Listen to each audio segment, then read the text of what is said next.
My friends, here it is. It's 4 a.m. in the morning, and I'm sitting here. I said to Ethan, maybe I should talk to my friends a little bit because I'll tell you, you guys are, I mean, how can I explain it? I explain it because it may be hard for a younger fella to understand it. But you know the funny thing? I remember so the difference in the psychology of being in your early teens and as you grow older and how your mind changes.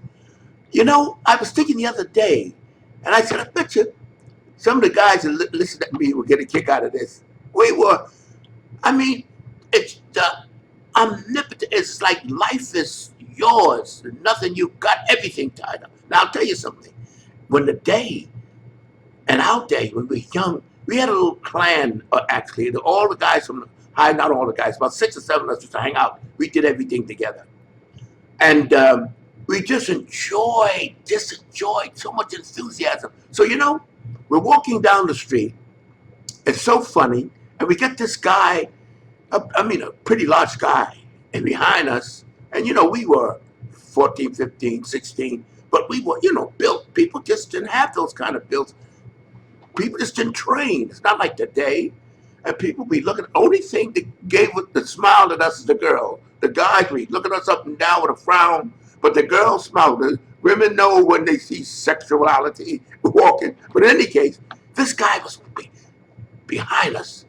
Ah, you fucking guys, what are you? You can't even raise your arm. You're nothing but a bunch of sissies playing around with each other. And he's walking behind us. He keeps on talking. And Marvin, oh, my friend Marvin, the strongest guy in the gym and a hothead. And he's about a year older than me, and I was about 15. And Marvin said, that cocksucker ought to knock the shit out of him. I said, Marvin, come on. And Artie, I said, come on, Marvin. Marvin couldn't take us. He kept behind us. Now, I think he figured because he's a big guy, we're not about to challenge him. Marvin said, that son of a bitch, and turned around and ran and hit him. Boom! The guy went out just like he was shot with an elephant gun.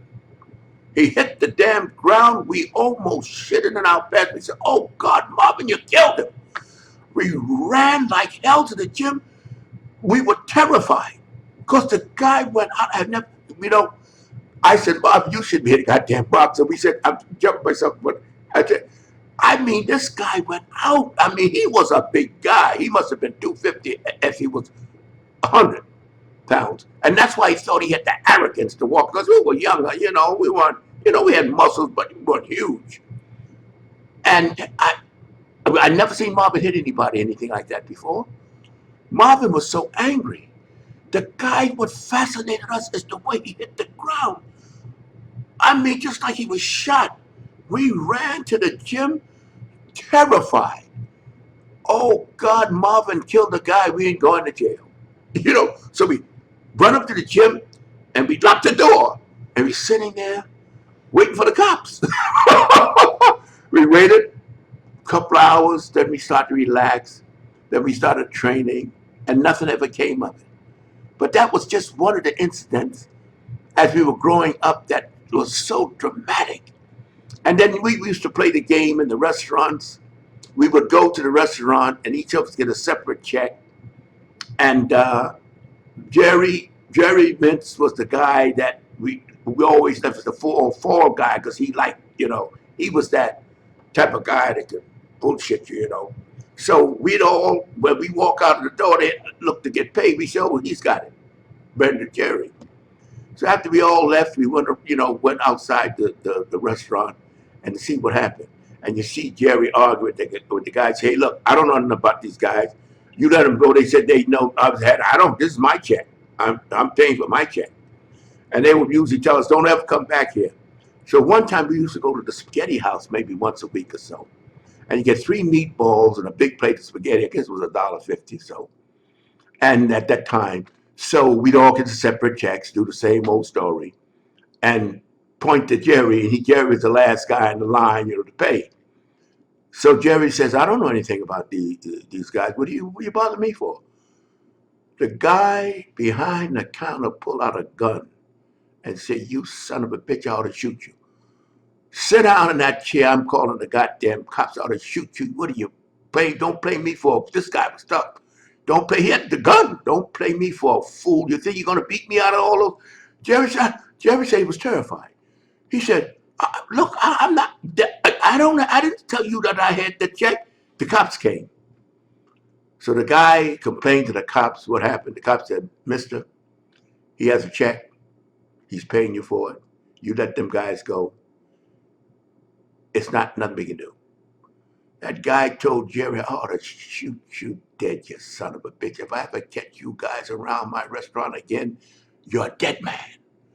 That was the end of that. For Jerry said, "I ain't playing that more." Jerry said, "I never peed in my pants before." He said, "I was so scared." He thought that guy was so angry, he thought he was going to shoot me. But it was two of the little incidents we were younger. And just that carefree feeling we had. It was just, and we all were training for years. I mean, and we were just, for that period in our age, people just looked at where these guys come from. We always looked like, what are they going to start beating up people or something? But we just enjoyed life. But I just wanted to give you those two anecdotes, those two things that happened, that I call it bodybuilding shenanigans. We just enjoyed life. We enjoyed when we go to the gym and putting our homemade protein concoctions together in the gym. It was beautiful. Anyhow, just a short one, my friends. And because I was thinking about it, and it's so pleasant when you have such long-term pleasant memories. It really is. It's just like fascinating. And when I hear the young guys say I'm old school, I tell you something, I'm more new school than the guy you think is new school, because they don't know from shit. And they think they know something, picking up what the juice boys are doing. But we'll talk about that later. To be, it's coming, to be continued.